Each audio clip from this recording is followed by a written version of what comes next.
Apa yang pertama kali kalian pikirin ketika kalian dengar satu produk menggunakan nama Max atau maksimum gitu ya? Kalau gue sendiri ngerasa Max itu kan dari maksimum, pasti gue berharap produk itu adalah produk yang mantep banget. Dan ya gue berharap banyak dari produk itu, apalagi keluaran dari salah satu brand yang cukup terkenal.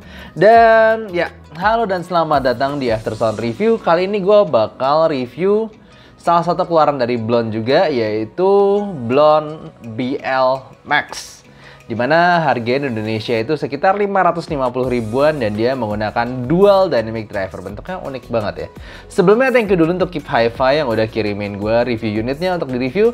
Dan buat gue sedikit cerita tentang Blond ini. Gue ngerasa selama ini Blond itu adalah salah satu brand yang mungkin seperti kayak kebetulan aja. Karena dia sejak Blond BL03, sejujurnya dia nggak pernah ngeluarin hits lain yang se-hits Blond BL03. Jadi dia udah coba ngeluarin Blond Mini lah, Blond BL05 lah, Blond Prometheus lah, tapi nggak ada yang bisa menyamai tuningan ala Blond BL03 yang segitunya dipuji-puji. Blond BL03 tidak terkenal bukan karena detailnya, bukan karena separasi, bukan karena apa, tapi tuningnya, yaitu dia punya suara vokal yang lembut, empuk. Memang dia nggak detail, tapi vokalnya itu natural banget di harganya. Nah, sekarang apakah Blond Max bisa mengeluarkan potensi maksimum dari Blond tersebut? Seperti biasa, review ini akan gue breakdown dari build, fit, frequency response, suara, dan juga perbandingannya. Untuk buildnya sendiri sih, gue sebelum ngomong buildnya, coba lihat ya, bentuknya tuh pertama kali gue lihat ayam seperti ini aneh banget, bentuknya kayak apa ini, kapsul? Bukan juga, apa ini?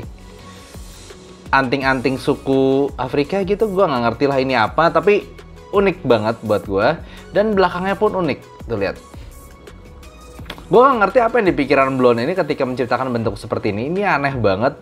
Tapi bahannya memang metal dan berasa cukup berat. Lu pegang langsung berasa oke, ini bahannya cukup berat dan nggak plastik berasanya. Cuman aneh banget bentuknya, sumpret deh, aneh banget. Ini dia pakai dual pin konektor juga dan kabelnya sih biasa banget dan gue ngerti QC issue atau gimana. Tapi lihat nggak, jack yang gue terima ini gue nggak jatuhin nggak gimana, itu agak sedikit bengkok begini ya. Sedikit mengecewakan sih. Blond BL03 sendiri memang tidak dipuji karena fittingnya. Karena gue berkali-kali cukup denger beberapa orang itu ngerasa Blond BL03 susah fittingnya. Dan kalau gue sendiri ngerasa Blond BL03 yes, fittingnya agak kurang enak. Nah, sialnya Blond Max ini lebih gak enak lagi guys. Ini aneh banget. Yes, gue tahu ini subjektif. Ini tergantung bentuk kuping kalian. Tapi gue cukup pede ngomong kayak gini karena gue udah bawa ke beberapa meet. Buat beberapa orang nyoba ini itu selalu pasti ngomong, fitnya gimana sih ini? Itu kan berarti fitnya agak susah atau aneh. Dan buat gue sendiri sih memang aneh. Gue harap lo bisa lihat. Percayalah, ini karena bodinya yang besar dan yang bagian menyentuh telinga gue tuh juga agak besar. Jadi gue ngerasa ini tidak terlalu benar-benar bisa masuk maksimum ke kuping gue. Kurang enak dan ditambah masalah gitu berat. Lalu kemudian si ini sendiri, si ear guides-nya tidak terlalu membantu. Jadi kalau soal fitting sih gue ngerasa ini nggak banget ya. Frequency response-nya sendiri, Blond BL Max ini kelihatan dia punya frequency response yang masih termasuk V-shape. Dimana penekanan ada di sub bass, kemudian ada di upper mid range to treble area segini, tapi tidak terlalu extended untuk treble-nya habis itu. Nah, yang unik dari si Blond Max ini adalah dia seperti Blond BL03 yang ditambah treble-nya. Kelihatan dia cukup mirip, tapi di bagian sini kelihatan bahwa Blond BL Max punya penekanan lebih di area treble. Untuk suaranya sendiri gue kebanyakan pakai iBasso DX160, tapi kalau walaupun menggunakan HP, buat gue juga cukup gampang di drive.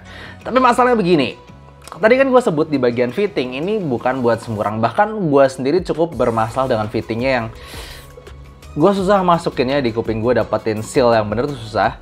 Dan kalau pakai tips bawaan yang manapun, pakai tips third party juga itu susah gue dapetin fittingnya. Jadi kalau kalian lihat di frequency response dia punya sub bass yang dalam, percayalah kalau misalnya nggak dapet fittingnya itu nggak dapet sub bass itu. Dan kalau gue pribadi baru dapet sub bassnya itu kalau pakai spin fit yang sedikit membantu untuk masukin ayam ini lebih dalam lagi ke kuping gue. Selain itu gue nggak dapet sub bassnya. Oke, jadi gue nganggep review ini pakai spin fit aja karena kalau nggak gue nggak dapet sub bassnya dan ya yang kerasa cuma dek dek dek aja, bassnya agak malu-malu kucing, jadi kurang fun. Kalau pakai Spinfit ini, dari bassnya dulu aja itu merupakan bass yang cukup fun, asik, tapi gue nggak ngerasa itu berkualitas. Maksudnya secara tekstur dan fokus pukulan jeduknya gitu, pukulannya gue nggak terlalu ngerasa sensasi mantul dek gitu yang kayak gue rasain dari misalnya CCA CRA, ataupun sensasi kayak subwoofer dalam dek yang kayak gue dari CCA CA16 Pro. Ya gue ngerasa ini bassnya ya lumayan fun aja, cuman nggak spesial. Nah, mid-range ini kadang gue sedikit mixed feeling, karena gue ngerasa dia tuh mengejar Blonde Balloon 3. Ada sensasi-sensasi ala Blonde Balloon 3-nya. Yes, lu dapet sensasi vokal yang lumayan sweet, cukup secara balancing tonalnya cukup oke. Gue dengerin cowok nggak tipis-tipis amat, dengerin cewek juga nggak tebel-tebel tipis-tipis amat. Tapi gue nggak merasa ini sesweet Blonde Balloon 3 ataupun Touch Jimtanya. Jadi gue ngerasa ini kayak ya tidak dapat yang bener-bener sensasi Blonde Balloon 3-nya yang sweet bangetnya itu nggak dapet masih. Cuma memang gue harus akuin dia lebih clear, lebih jelas secara pengucapan kata-kata, pronunciation, dari lirik-liriknya itu lebih berasa jelas di sini. Cuman buat gue tidak selembut, tidak seempuk tekstur vokal dari Blonde Balloon 3 yang nagih buat kebanyakan orang. Dan juga treble-nya ini kadang gue ngerasa ini kayak seolah treble yang mungkin maksa.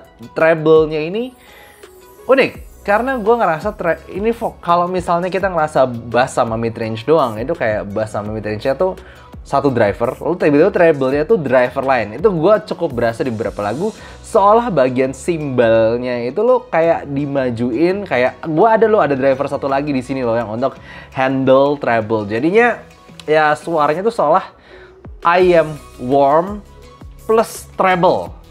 Tapi emang signature overall-nya tuh memang agak V-shape, cuman yang gue rasain gitu. Overall tuh kayak satu driver tuh bener-bener manage bass to mid range, tapi satu lagi untuk treble. Karena di beberapa bagian gue ngerasa, loh ini kok treble agak nggak nyambung ya. Ada treble sedikit yang kayak ces-ces-cesnya itu dipaksa maju, tapi itu pun nggak extend banget, cuman kasih sensasi doang, ces.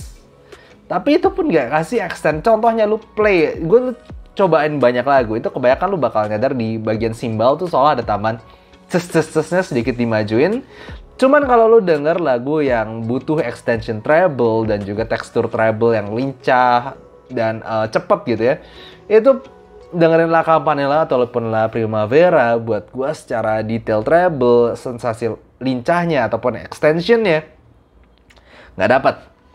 Jadi ya gua ngerasa Ayam ini sebenarnya cukup nanggung bass, gebuk dalam tapi kurang bertekstur, kurang fokus.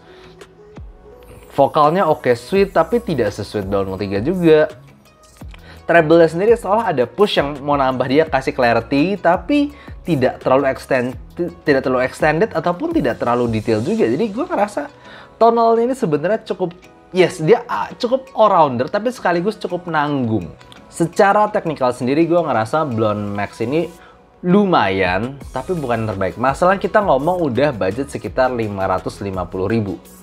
Kalau lu naik lagi sekitar 600-700 ribu yang naiknya nggak terlalu banyak gitu, lu bisa dapetin HZ Sound Hard Mirror, lu bisa dapetin TKZK Wave, lu bisa dapetin Tinte 2 Plus yang buat gua secara detail, clarity, separasi, imaging itu jelas lebih bagus.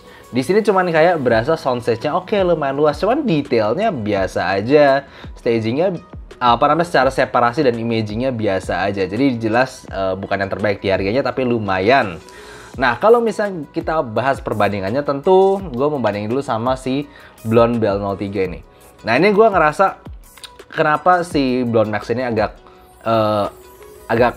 rancu gitu ya, agak ngawang, agak tanggung secara tuning.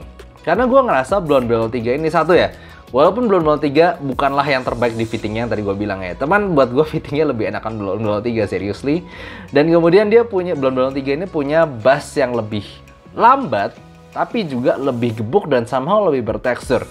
Memang rada bleeding ke mid range aja di beberapa lagu. Kalau lu masukin terlalu dalam, itu bassnya itu bisa dem banget sampai agak lambat, lo menutupi frekuensi lainnya. Yes, tapi vokalnya cuy, vokal Blonde Balloon 3 tuh memang salah satu vokal yang nagih bahkan sampai sekarang. Buat gue, Kalau lu suka vokalan, lu nggak masalah sama bentuk Blonde Bell 3, lu mesti coba sih. Karena vokal tuh bisa empuk, lembut, lu dengerin kayak vokal Joyce Chul dengan kayak vokal Aimer itu, waduh itu empuk banget. Memang nggak detail-detail banget. Kalau dibanding sama Blonde Max ini, Blonde Max lebih detail, tapi somehow nggak teksturnya, kemudian empuknya vokal itu tidak seperti senagih Blonde Bell 03 ini. Nah, treble-nya gue ngerasa lebih natural di Blonde 03. Yes, dia tidak se-ngecring Blonde Max ini, tapi Blonde Max itu gimana pun gue ngerasa kadang-kadang agak berasa maksa yang tadi gue bilang. Soalnya itu satu dynamic driver itu memang khusus untuk bagian treble, tapi itu pun tidak terlalu extend banget. Dan kalau misal dibandingin sama beberapa ayam lainnya seperti TKZK Wave ataupun T2 Plus ataupun si Hazel Standard Mirror, buat gue kalau misalnya secara detail dan clarity bla bla bla teknikalitas ya, lu udah kalau misal lu suka detail bla bla bla, udah nggak usah ke Blonde Bell Max ini. Langsung aja ke yang tadi gue sebutin, apalagi TKZK Wave kalau lu nggak masalah dengan sedikit timbre alam BA-nya yang sedikit plasticky metalik begitu. Cuman detailnya udah kayak beda level buat gue. Tapi memang harus diakuin yang umumnya detail di harga segini udah mulai 600 ribuan, sedikit nambah dari Blonde Bell Max, itu bakal suaranya lebih kering lagi, lebih tipis lagi, dan mungkin sedikit lebih kasar dan nusuk.